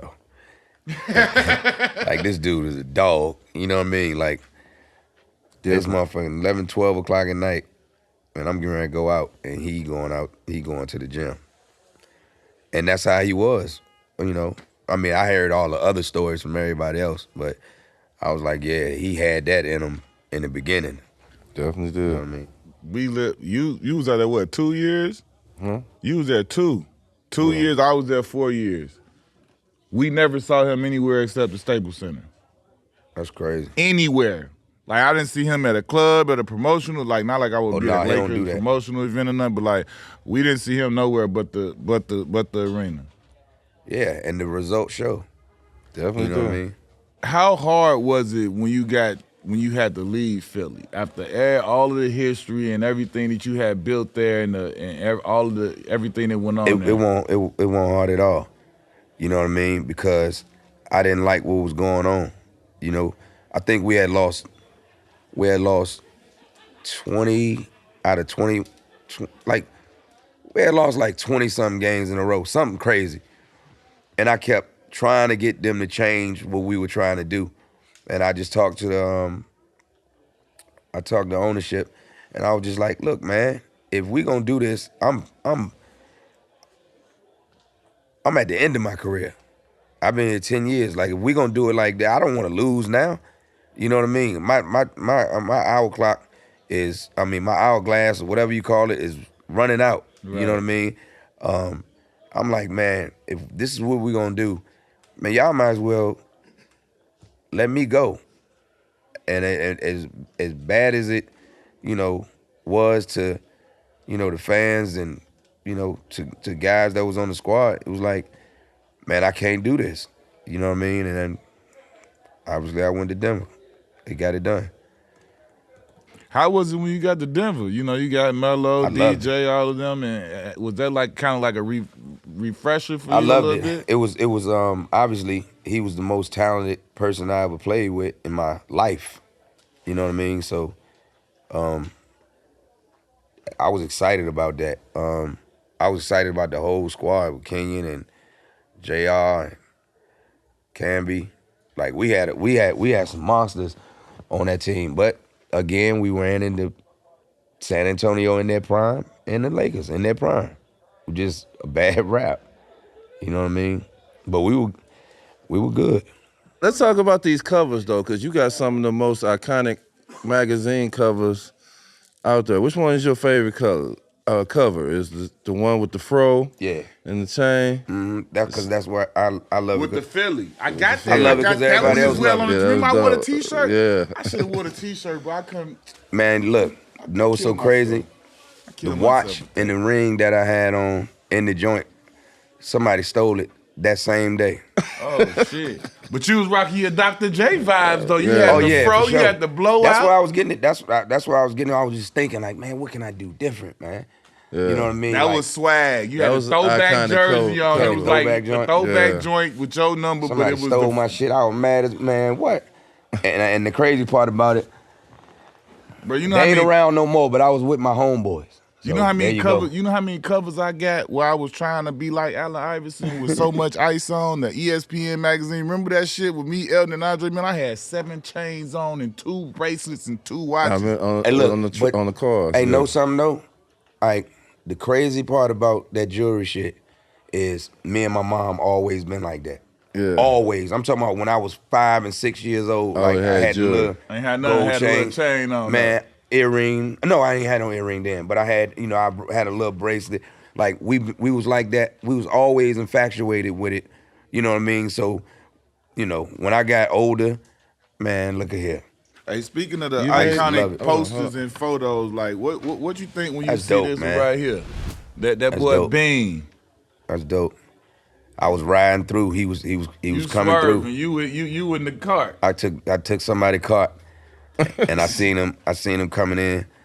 Like, man, that dude has so much respect for each other, man, because we been in some wars. Right. And the crazy part about him, I could never guard him, you know what I mean, because he'd just shoot over me and take me to the post. Yeah. But he always wanted to guard me. You know what I mean? Like, he want the beef. Like, he want the challenge. You know what I mean? I used to, man, like, dog, you cannot do nothing with me, man. You too tall. You know what I mean? And he like, all right, whatever. And this picture here is dope to me because his mama was like my mama. I lost my mama at 12, so Mama Miles was all our mama. But for me, it was special because like I really didn't have one at that point. So I felt like she got a lot of her swag with the Mama Miles from Yo Mama, and you know, to see this picture together, this was dope. This was out in L.A. too. I remember this. They both had the Mama Miles and the Iverson mom. I sent that to your mom. Yeah, they gonna throw the mom up there. Oh, for sure, they gotta let them know. That's the pride. I sent that to her yesterday when I seen it. They gonna throw the mom up there. That's my dog, man. I mean, she like my you know, she my mom, she my friend, she you know, like my big sister, she my counselor, my therapist. Yeah. You know what I mean? Like I go to my mom, I want to hear the truth and I want to get the raw. You know what I mean? I want to speak to her. Straight to your mom. I want to speak to her, you know what I mean? Cuz man, a person supposed to give it, you know, to your kid like it's, you know, it's supposed to be authentic, man. Yeah, it's supposed to be everything. Yeah. And you know, and one thing about us, type of dudes we are and how we came up and what we did in our career and all that, man, people want to tell you, you know, what you want to hear instead of what you need to hear, man. You know what I mean? I don't want nobody around me like that. Like I can talk to my homeboys about a situation or talk to my sister or my mom and they'll be like, man, you wrong. Yeah. You know what I mean? I'm not gonna just tell you what you want to hear. You wrong. You know what I mean? And I love that about them. You know, I might analyze it a little bit more, but you know what I mean? I take heed to what they're saying. Yeah. And there you go.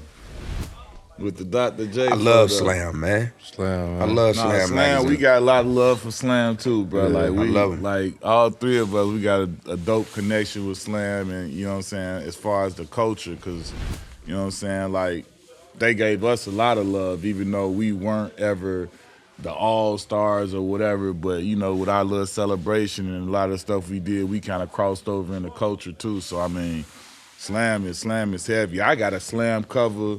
No, it wasn't Slam. It was ESPN. I'm tripping. They for the culture. No, they definitely for the culture.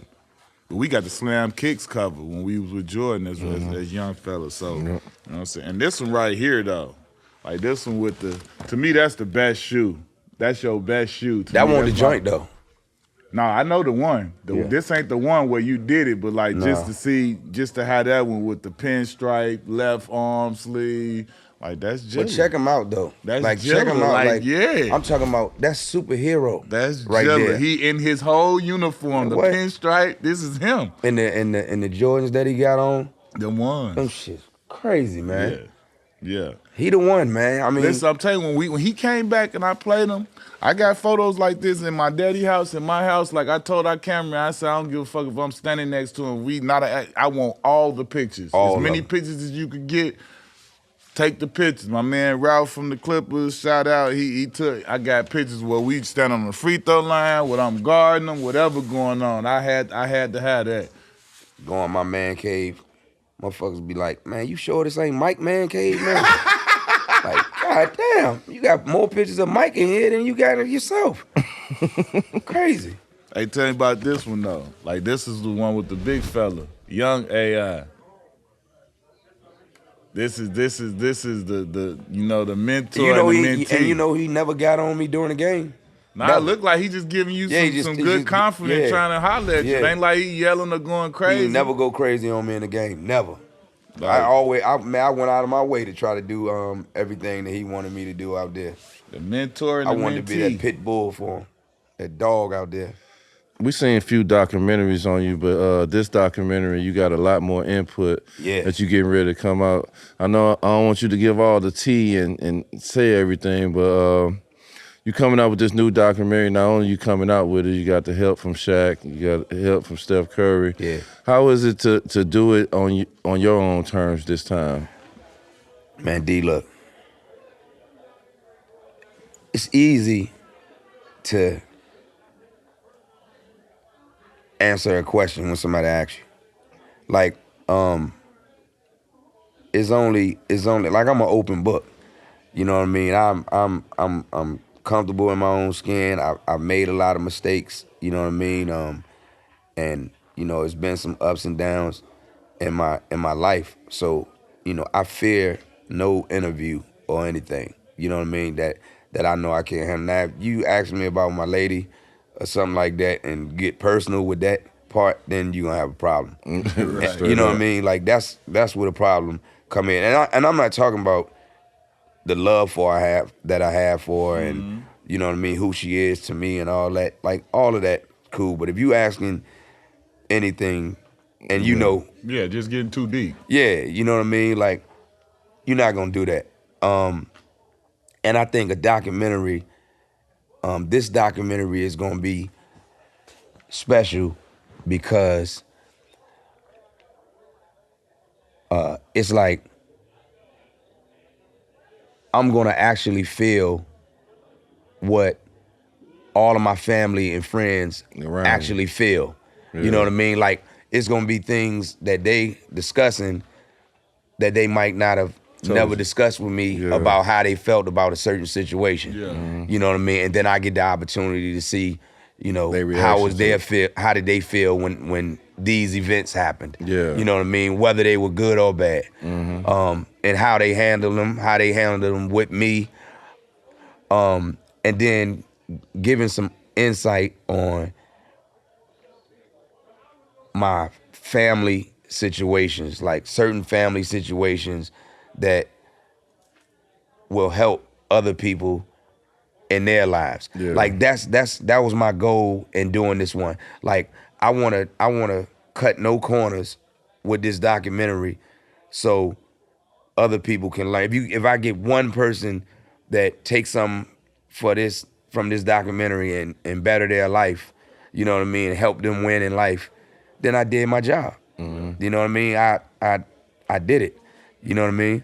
So I just think me being upfront and personal is what I actually want to do. And I want to do it for my fans. I want them to see way more than just what they see in an interview or, what they hear on TV or whatever. Like, I want to give them my version and let my family get their version of me. Yeah, we in the era now, like even with these podcasts, you're starting to see more of us talking, more of us saying our opinion, whether it's sports or whether it's telling our own story.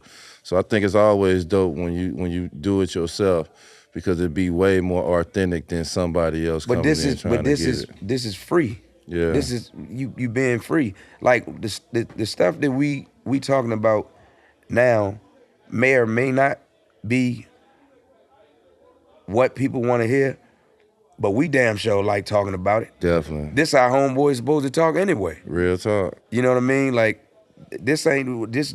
If we'll talk like this, if Cameras we want wasn't on up. camera, Yeah.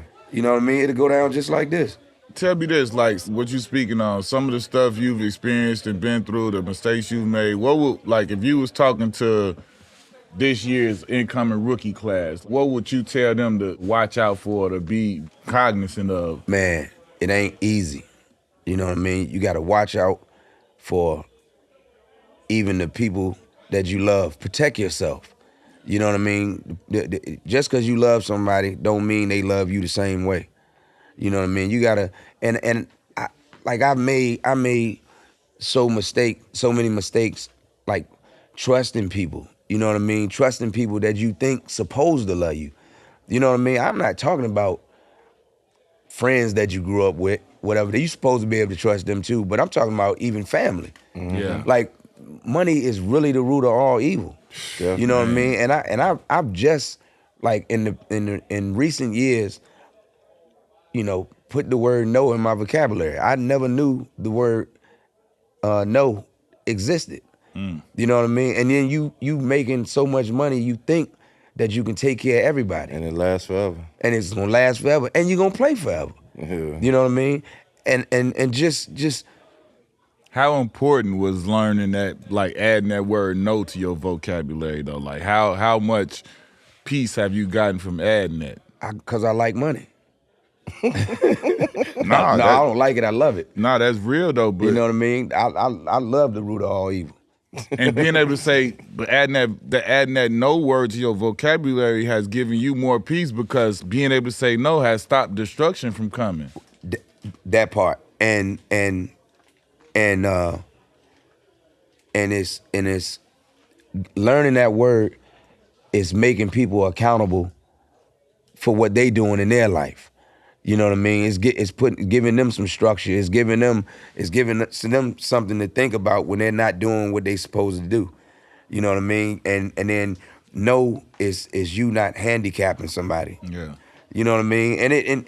And all of us heard these stories, especially in the NBA, with like The pre-draft, the rookie transition program. all of that, and every year, meetings, you go through that, and we all heard all of this, and it'll go in one ear and out the other. Like, you're not gonna tell me not to take care of my such and such and my such and such and this person and that person, when in actuality, you know, like, people gotta understand, and I'm talking about your friends, not so much your family, but you know, some of them too, that you have your own family to take care of, man. Yes. You know what I mean? And don't put that pressure on me. Don't come to me on Christmas Eve talking about your kids ain't got nothing for Christmas, and you know that Christmas is on the 25th of December every year.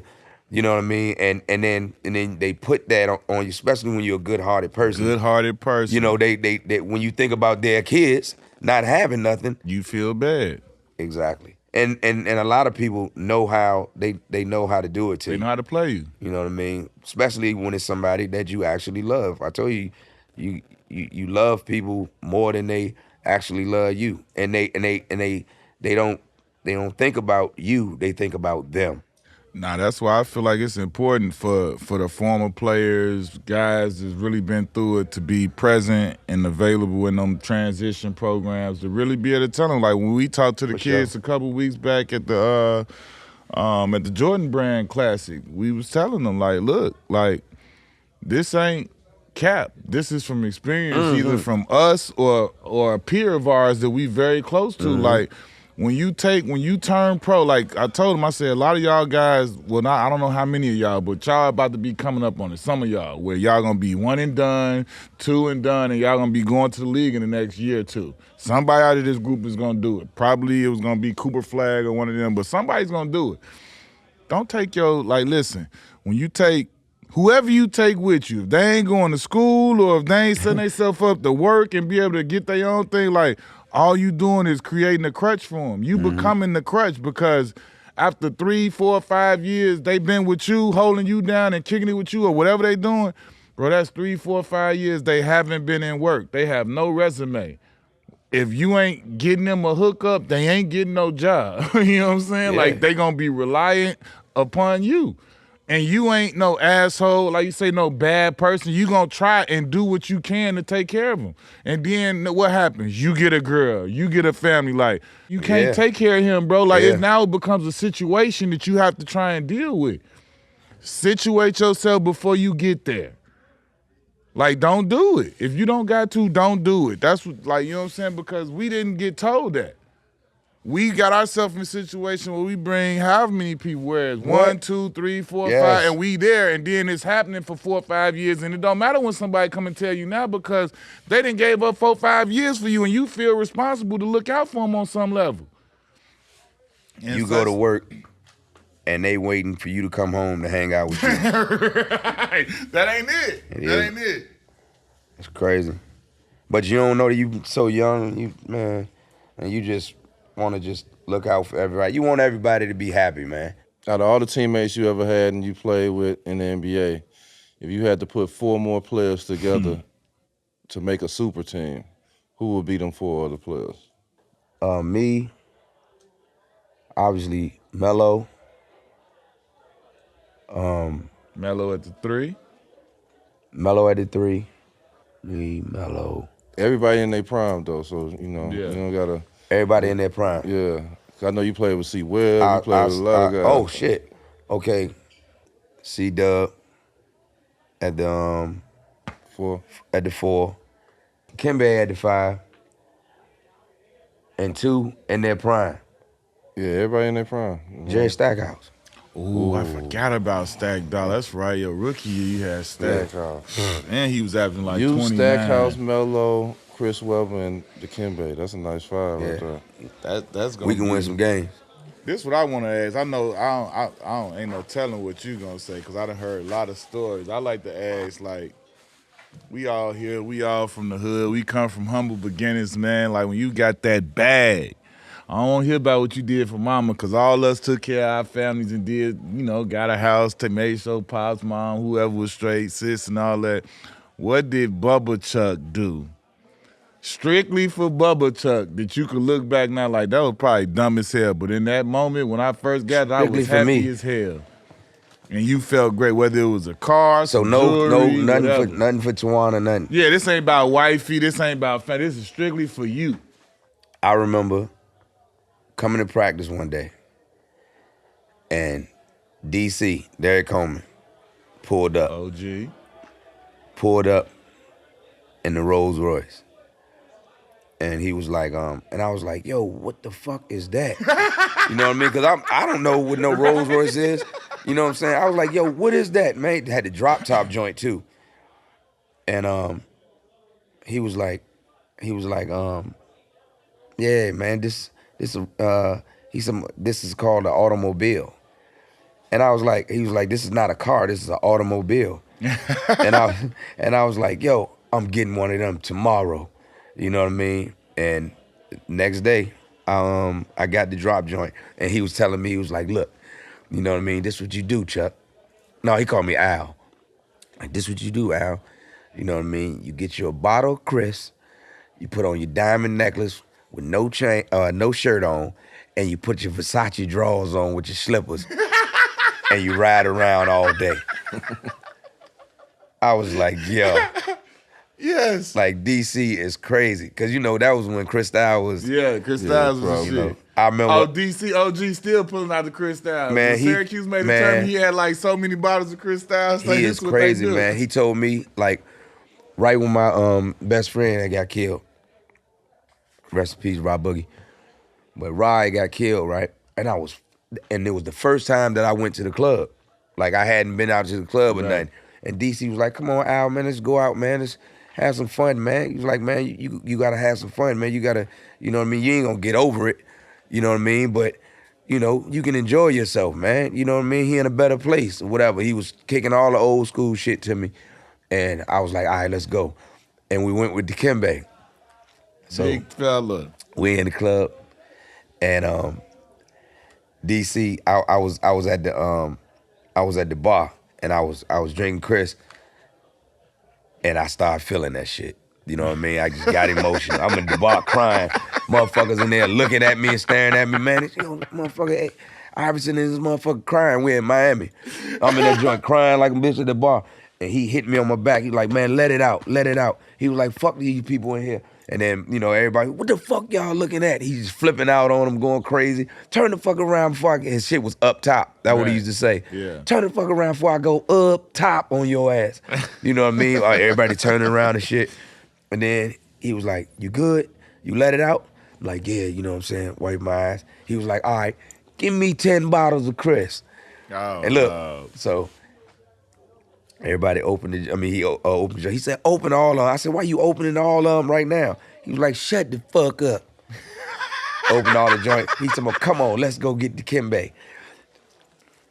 And you sprayed the Kimbe with the wet Chris his ass up. He's like, I'm never going to the club with you motherfuckers again.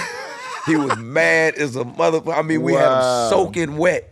And then he had to leave and everything. You to fucking say you was about to spray the Kimbe with the man, sprayed his ass down. We laughed so hard. He like, you all right? Like, yeah. Like, all right, let's party. Kimbe broke the fuck out and left. That shit was crazy. Obviously, recently you just got immortalized with the Sixers with your very own statue to go along with all the rest of the Philly greats, man. How was that moment and just to know that you're gonna be immortalized and you know what I'm saying, you live forever here. This is like, you know what I'm saying, no matter what, you're gonna be a monument in Philly forever. Man, like I said in the beginning, it's a tribute to everybody that helped me become who I am, from top to bottom. And it's a sculpture. It's not a statue. Thank you. I'm glad you cleared that up. You knew what it was because everybody was tripping it's a little all good. bit. They didn't know. But in our defense, and when I say our, I mean the Sixers. We don't. We don't own the stadium. You know what I mean? In the new joint, then they can do all. You know, like one of my homeboys, Twan, was telling my man with the organization, like, yo, y'all need to put out a statement for these people because they don't like it. Misconception. Yeah, they don't like how small it is. You know what I mean? They didn't understand. Only some people really knew. It wasn't an overall understanding. Yeah, you know what I mean? Like, y'all gotta clear that up. You know, because people was like coming at me crazy and, man, the statue's supposed to be bigger than that, and you know they got a fake Rocky character and he got a big statue, you know, whatever. And I was like, man, I'm gonna have one day at the arena, and they was like, well, they need to put it somewhere else in Philadelphia then. You know what I mean? Like, this ain't gonna work, you know. And I was trying to explain to people, like, man, it's at the practice facility, man, and just the fact that I can be in a line with all those greats, you know what I mean, that's out there. Like, I was humbled by it, and I was cool with it. It was just a misunderstanding, man. I think, like you said, if everybody would have known initially, it would have been a lot less backlash and all of that, and it wouldn't have been such a lightning bolt. They shouldn't have kept calling it a statue. You know what I mean? Like, a sculpture is totally different. You know what I mean? And then it didn't help that everybody else is doing something stretched out. You know what I mean? And then I'm doing the crossover. You know what I mean? Yeah. So and then, you know, I ain't the tallest dude in the world, so. Now that once we understood it, it was all good. Once you understood it, but like initially it was like, is this disrespect? But then it was like kind of laid out, but like, it won't no disrespect because they honor me. Yeah, it's a legendary honor. Me. You know what I mean? Man, I love them for that. I love them for doing that for me, man. Straight up. You know what I mean? They showed the love that they have for me for doing something like that. You know what I mean? I don't have no complaints. Straight up. Blood, sweat, and tears in. They supposed to. All right, man, that's a wrap, man. We out here live on location in my main man hometown. We got Top 75, we got Gold Jacket, we got MVPs, we got the cultural icon, Mr. Allen Iverson. My man.